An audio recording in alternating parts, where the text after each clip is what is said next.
ये मेरा 5th attempt था और मेरा ऑप्शनल सोशियोलॉजी है और मीडियम मेरा इंग्लिश रहा। हम लोग जैसे गांव में रहते थे इनिशियली, तो वहाँ पे जो बेसिक स्कूल्स होते हैं गांव में गवर्नमेंट, तो 5th क्लास तक तो मेरी पढ़ाई वहीं तक हुई। उसके बाद फिर हम तहसील में शिफ्ट हो गए जहाँ हम अभी रहते हैं शाहबाद में, तो वहाँ पे 8th क्लास मैंने वहाँ से किया। तो इस दौरान मतलब मेरा जो फाउंडेशन था वो बहुत वीक था, क्योंकि बेसिक स्कूल्स में, गवर्नमेंट स्कूल्स में उतनी अच्छी पढ़ाई नहीं होती। तो मतलब उसके बाद 8th क्लास के बाद जैसे मेरा मन हुआ कि मैं थोड़ा बेहतर स्कूल में पढ़ूं, तो उस वक्त तो मतलब मेरे पापा के हालात फाइनेंशियली भी थोड़े ठीक हुए थे, तो हम मतलब मुझे बाहर स्टडी के लिए भेजा गया। तो नैनीताल में सेंट जेवियर्स स्कूल में मेरा एडमिशन हुआ।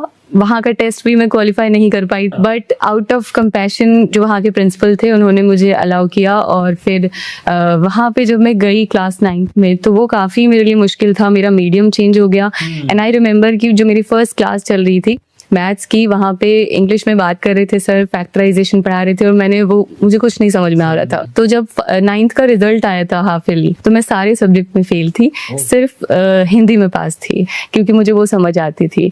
बट फिर उसके बाद मेरे पेरेंट्स को बुलाया गया, उनको मुझसे पूछा गया, तो मेरा सबसे बड़ा रीज़न यही था कि मेरा मीडियम चेंज हुआ और जो मेरी बेसिक स्कूल से वो प्राइवेट स्कूल में शिफ्ट होने का जो था ना, वो बहुत मुश्किल था ट्रांजिशन मेरे लिए। तो मैथ्स के नाम पे मुझे सिर्फ टेबल्स आती थी क्लास 8 तक, या फिर एडिशन सब्ट्रैक्शन, और वहाँ चल रहा था क्लास 9 में फैक्टराइजेशन, ये सब, तो वो बहुत मुश्किल था। इसीलिए फिर मेहनत करके क्लास 10th तक मैं एवरेज स्टूडेंट रही, मैंने पास किया, क्लियर पास किया, कोई बैकलॉग नहीं लगी।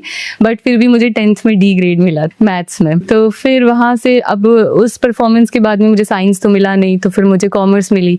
वहाँ से फिर 12th में मैंने एक्सप्लोर किया कि मुझे क्या करना है कॉमर्स करने के बाद में, मतलब 12th करने के बाद में। देन बचपन में थोड़ा सा अम्मी पापा से सुना था DM ये सब के बारे में, तो वहाँ से मुझे आइडिया था कि हाँ, कुछ सिविल सर्विसेज जो है वो बहुत इम्पोर्टेंट मतलब एक है फील्ड, तो उसमें मेरा इंटरेस्ट जागा था। बट क्लास 12 के बाद जब मैं एक्सप्लोर कर रही थी, तो फिर ग्रेजुएशन में मैंने थोड़ा सा सब्जेक्ट उस हिसाब से चूज किए थे। जैसे ग्रेजुएशन इकोनॉमिक्स में किया और फिर सब्सिडियरी में सोशियोलॉजी और ज्योग्राफी लिया। पर फिर भी ये था कि कब तैयारी करूंगी वो मुझे नहीं पता था। बस ये था कि ठीक है, करूंगी सिविल सर्विसेज।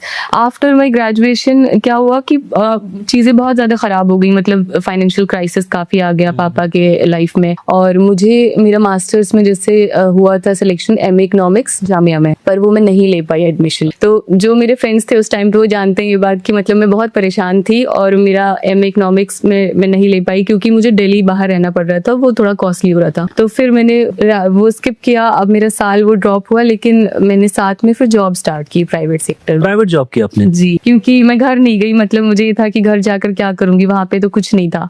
तो फिर आई रिमेम्बर कि जो मेरी फर्स्ट जॉब थी